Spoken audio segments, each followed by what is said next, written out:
आपने 2 crore per year रोजगार की बात की थी, तो 2 करोड़ रोजगार देने की बजाय आपने रोजगार छीनने का काम किया है। आपने जो अग्निवीर बना दिया, जो सैनिक थे हमारे देश की शान हुआ करते थे, जो देश के लिए अपनी जान को कुर्बान करते थे, वो जो है आज 4 साल के लिए देश के अंदर आपने उनको अग्निवीर बना दिया और उनके परिवार को कोई सुविधा या कोई पेंशन नहीं। हेलो दोस्तों, आदाब। मैं इलाल अकबर। आज हमारे साथ एक मेहमान हैं जो भारतीय किसान संगठन के प्रदेश प्रवक्ता हैं और एक यूथ लीडर हैं और कई तरह की आवाज़ें उठाते हुए नज़र आते हैं और अपना जवाब बेबाकी सा रखते हैं। तो आइए आज हमसे बात करते हैं। जी अतीक भाई, आपका हमारे चैनल में स्वागत है। बहुत बहुत धन्यवाद। सर, हमारा पहला क्वेश्चन ये रहेगा कि आज के समय में लॉ एंड ऑर्डर ठीक से काम नहीं कर रहा है। जैसे हल्द्वानी का मामला हुआ जिसमें कई तरह से लोगों की जानें गई हैं और वो एक असंवैधानिक तरीके से इनकी असंवैधानिक तरीके से कार्य किया गया है, तो उसको क्या कहेंगे? देखिए, जो उत्तर प्रदेश के अंदर या फिर दिल्ली के अंदर आपने देखा कि रात में बुलडोज़र चल जाता है। एमसीडी अगर खुद से जो है जजमेंट देने लगे, प्रशासन अगर खुद से जजमेंट देने लगे, तो फिर कोर्ट को तो बंद कर देना चाहिए, सुप्रीम कोर्ट को बंद कर देना चाहिए। आप ये देखिए कि जो जजमेंट सुप्रीम कोर्ट का नहीं आया, उसके आने से पहले पहले यानी 2 दिन बाद सुप्रीम कोर्ट का जजमेंट आने वाला था और उससे पहले पहले आप रात में डेमोलेशन कर रहे हैं, आप मस्जिद को गिरा रहे हैं, मज़ार को गिरा रहे हैं। तो ये जो तानाशाही एमसीडी के द्वारा की जा रही है या फिर सरकार के द्वारा की जा रही है, तो ये पूरी तरह से असंवैधानिक है। इससे जो है एक देश के अंदर जो है एक धर्म को टारगेट किया जा रहा है और आप जो है 13-14 करोड़ लोगों को जो है मतलब एक ये बता रहे हैं कि हम आपके जो है मतलब आप दूसरी दर्जे के शहरी हैं, यानी कि भारत के रहने वाले नहीं है। क्या ये संदेश देना चाह रहे हैं क्या आप? ये संदेश देखिए, भारत के अंदर जो संविधान से देश चलता था, लेकिन आज विदेश के अंदर भी जो है इस चीज़ पर जो है बहुत टिप्पणियां की जा रही हैं, इस चीज़ का जो है मतलब मुद्दा उठाया भी जा रहा है, लेकिन फिर भी सरकार जो है ये एक समुदाय को टारगेट करने में लगी है। जिस तरह से ये मुसलमानों को डराना चाहते हैं, लेकिन मुसलमान देखिए डरने वाली कौम नहीं है और ये इस्लाम जो फैला है ये तलवार के दम पर नहीं, बल्कि हमारे नबी के किरदार से और अखलाक से फैला है। आप ये देखिए, हमारे नबी का जो किरदार था कि एक गली से गुजरा करते थे और जब गली से गुजरा करते थे तो एक बूढ़ी औरत थी और वो जो है उन मोहम्मद साहब पर जो है कूड़ा फेंका करती थी।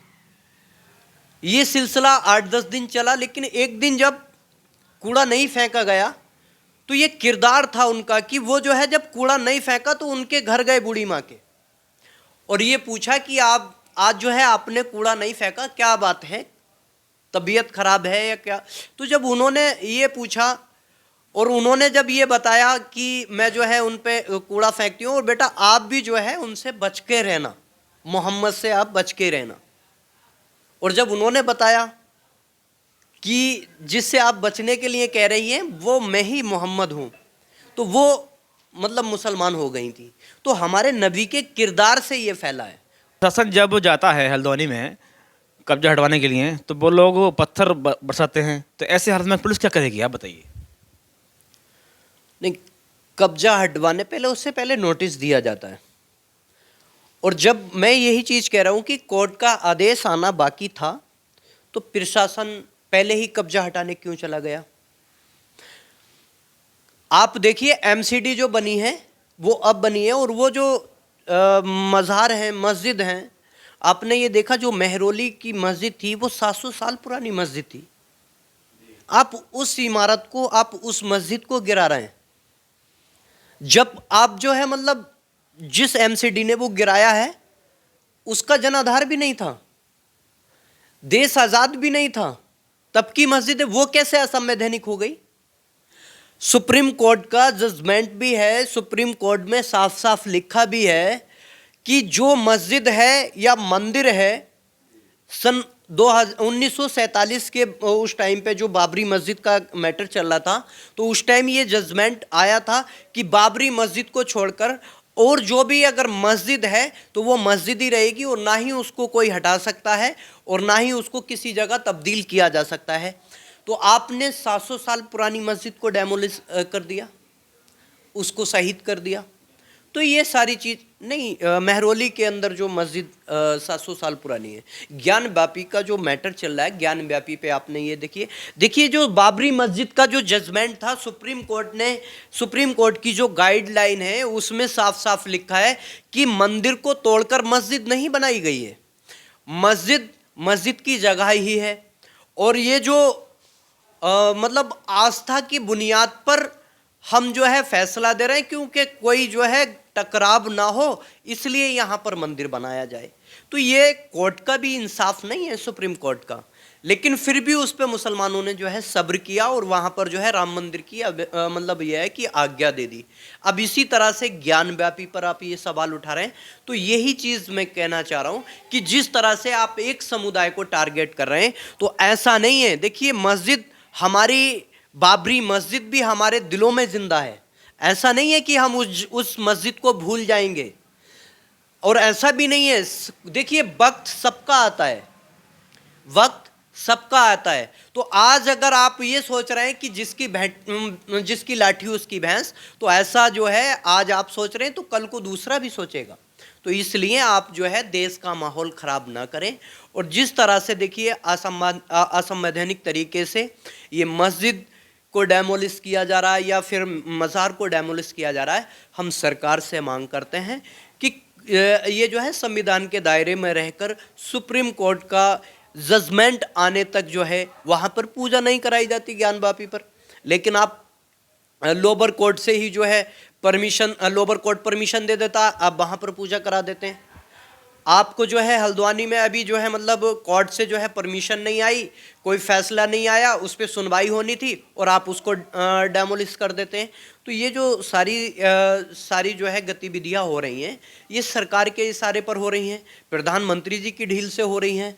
तो ये जो किया जा रहा है वोट बैंक को बनाने के लिए, तो ऐसा नहीं है। देश के अंदर जो है जितना अधिकार मुसलमान का है उतना ही हिंदू का है। ये सब देखिए हिंदू मुस्लिम सिख ईसाई आपस में है भाई भाई, ये मिलकर अगर देश को चलाएंगे तो देश जो है तरक्की करेगा, वरना देश को बर्बादी की तरफ लेकर जा रहे हैं मोदी जी। मोदी का कहना है कि 700 वर्ष का इंतजार ख़त्म किया है, राम मंदिर निर्माण के बाद में देश में आस्था मजबूत हुई है। क्या कहना चाहेंगे? इसका स्वागत सभी ने किया है। देखिए मोदी जी जो है जिस चीज़ की कह रहे हैं कि आस्था मजबूत हुई है, तो मोदी जी की खुद आस्था कमज़ोर है। उन्होंने अपनी पत्नी को छोड़ा, और आप अभी ये देखिए जिस तरह से ये चला है कि रामलला का दर्शन करने के लिए, तो वहाँ पर जो है अभी मंदिर जो पूरी तरह से संपूर्ण नहीं हुआ है। और उससे पहले आप जो है इस तरह से कि प्राण डाल रहे हैं उसमें, हाँ प्राण प्रतिष्ठा, प्राण डालने का काम किया है। और मोदी जी क्यों डाल रहे हैं उसमें? मोदी जी एक राजनीतिक, कोई धर्मगुरु नहीं है, वो धर्मगुरु का काम होता है। लेकिन ये वोट बैंक के लिए जो है पूरी तरह से ये किया जा रहा है, हिंदू मुस्लिम को लड़ाया जा रहा है। तो जनता भी समझ चुकी है। कुछ लोग हैं जिस तरह से बजरंग दल के हैं, आरएसएस के हैं, ये लोग जो हैं जो नफ़रत को भड़काते हैं। तो इस तरह के जो नफ़रती लोग हैं उनको भी बहुत जल्द देश के अंदर जो इनकलाब की आवाज़ को बुलंद करने वाले लोग हैं बहुत जल्द जो है आईना दिखाने का काम करेंगे। अच्छा, पिछले दिनों में इंडिया जो विपक्ष है ये मजबूत नजर आ रहा था, लेकिन एनडीए ने विपक्ष को पूरी तरह से तोड़ कर रख दिया है। आप देख रहे हैं कि दिग्गज नेता जो विपक्षी शान हुआ करते थे आज वो एनडीए में आते हुए नजर आ रहे हैं। क्या कहेंगे? देखिए दिग्गज नेता शायद आप उनको दिग्गज नहीं मानते हम। आप जयंत चौधरी को ले लीजिए, या फिर दिग्गज नेता आप कह रहे होंगे नीतीश कुमार को। तो वो देखिए उनके जो एक दूसरे के जो डायलॉग थे, एक दूसरे के जो बयान थे, वो ऐसे थे कि मैं कभी बीजेपी में नहीं जाऊंगा, और आज वो थूक के चाटने वाली बात कर रहे हैं।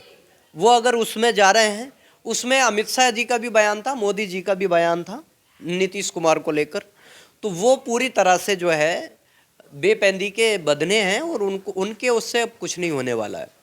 देश के अंदर जनता जो है इनकलाब लाएगी, और जिस तरह से देश के अंदर आपने देखा कि ईवीएम को लेकर या किसी भी मुद्दे को लेकर या अपने मांगों को लेकर किसान अगर दिल्ली पे पहुंचना चाहते हैं तो उन पर जो है तानाशाही की जाती है, और ये तानाशाही ज़्यादा दिनों चलने वाली नहीं है। देश के गृह मंत्री अमित शाह जी कहते हैं कि हमने कश्मीर से 370 हटाई, तो हमें देश की जनता 370 सीटें देने का काम करेगी आशीर्वाद के रूप में। 370 से क्या फ़ायदा हुआ? शिक्षा व्यवस्था कितनी की? आपने महंगाई के ऊपर सरकार लेकर आए थे कि बहुत हुई महंगाई की मार, अब की बार मोदी सरकार, तो महंगाई जो है आसमान छू रही है। आप ये देखिए कि जिस तरह से देश के अंदर महंगाई बढ़ रही है, जिस तरह से बेरोजगारी बढ़ रही है, आपने 2 करोड़ पर ईयर रोजगार की बात की थी, तो 2 करोड़ रोजगार देने की बजाय आपने रोजगार छीनने का काम किया है। आपने जो अग्निवीर बना दिया, जो सैनिक थे हमारे देश की शान हुआ करते थे, जो देश के लिए अपनी जान को कुर्बान करते थे, वो जो है आज 4 साल के लिए देश के अंदर आपने उनको अग्निवीर बना दिया, और उनके परिवार को कोई सुविधा या कोई पेंशन नहीं दी जाएगी। तो ये कौन सी आप जो है किस दिशा में जो है देश को लेकर जा रहे हैं? आप उन देश के नौजवानों को जो मतलब ये है कि रोजगार देने की बात करते थे, उन पर लाठियां बरसाने की बात करते हैं, उनको पकोड़ा तलने की बात कहते हैं। तो ये देश के अंदर जो है युवा भी देख चुका है। आप ये देखिए कि जो सरकारी जो कंपनियां थी, जो सरकारी डिपार्टमेंट थे, उनको प्राइवेट कर दिया है। तो जो सरकारी नौकरियां लोगों को मिलती थी वो जो है कम हुई हैं। तो इसलिए जो है देश के अंदर इनका जो है केवल जुमला है, तुम्हारी फाइलों में गांवों का मौसम गुलाबी है, ये आंकड़े झूठे हैं, दावा किताबी है, तो खाली दावे करने से कुछ नहीं होने वाला है। देश के अंदर शिक्षा में क्या काम किया आपने, स्वास्थ्य के लिए क्या काम किया, किसानों के लिए क्या काम किया, नौजवानों को रोजगार कितना दिया, शिक्षा व्यवस्था जो है या फिर जो है स्वास्थ्य में जो है ये पूरी तरह से विफल है। अंतिम सवाल लूँगा सर आपसे। एक तरफ ईवीएम का विरोध हो रहा है, ठीक है, और एक तरफ ईवीएम को दिखाया जा रहा है गांव-गांव तक कि ईवीएम से इस तरह वोट पड़ता है और इस तरह से ईवीएम का प्रयोग होता है। हर बार ईवीएम को दिखाया जा रहा है, और लोकसभा चुनाव में क्या सा देखना चाहेंगे आप? देखिए बैलेट पेपर से चुनाव होना चाहिए, क्योंकि जिस तरह से आप ये देखिए कि इसका प्रोडक्शन जो है अमेरिका के अंदर, जापान के अंदर, जिस देश ने इसको जो है मतलब बनाया और वहाँ पर जो है बैन है, तो वहाँ पर बैलेट पेपर से चुनाव हो रहे हैं। तो हमारे देश में क्या पहले बैलेट पेपर से चुनाव नहीं होते थे? अगर चुनाव आयोग क्यों, किसकी दबाव में है, किसके दबाव में काम कर रहा है? चुनाव आयोग पर अगर सवाल उठ रहे हैं, विपक्ष पूरी तरह से, जनता पूरी तरह से, आपने अभी देखा कि किस तरह से जो है भानु प्रताप और महमूद पिराचा जो एडवोकेट हैं, पूरी तरह से जो है लाखों की तादाद में उनके साथ में लोग थे और वहाँ पर आंदोलन किया, आपने उनको डिटेन करके जेलों में डाला। लेकिन वो ईवीएम को लेकर आवाज़ उठा रहे हैं, तो क्या चुनाव आयोग तक आवाज़ नहीं पहुँची? तो चुनाव आयोग क्यों अपने ऊपर सवाल खड़ा करा रहा है कि चुनाव आयोग निष्पक्ष तरीके से चुनाव नहीं करा सकता? कि चुनाव आयोग का काम अब यही रह गया कि सरकार के दबाव में काम करना? या सुप्रीम कोर्ट जो है मतलब अपनी तरफ से ये फैसला नहीं दे सकता कि जब मस्जिद नहीं, मस्जिद है, बाबरी मस्जिद है, तो मस्जिद ही रहेगी, मंदिर आप कहीं भी बनाएं? आस्था की मतलब हिंदुओं की आस्था हो गई, मुसलमानों की आस्था नहीं। तो ये देश के अंदर जो जिस तरह से अगर कोर्ट भी अगर दबाव में काम कर रहा है, चुनाव आयोग अगर दबाव में काम कर रहा है, तो ये देश के लिए बहुत शर्म की बात है और चुनाव आयोग के लिए ये डूब मरने वाली बात है। बिल्कुल पूरी तरह से लोकतंत्र को मार रहे हैं ये लोग। लोकतंत्र देश में बचा कब? आप किसी भी समुदाय को जो है टारगेट करके उसकी जो है अगर मतलब धर्म पर जो है प्रहार करेंगे, मस्जिद को तोड़ेंगे, तो ये लोकतंत्र कहाँ है? लोकतंत्र ने कहाँ इजाज़त दी है? संविधान ने सबको अधिकार दिया है कि आप अगर जो भी धर्म को मानना चाहते हैं वो धर्म मानिए।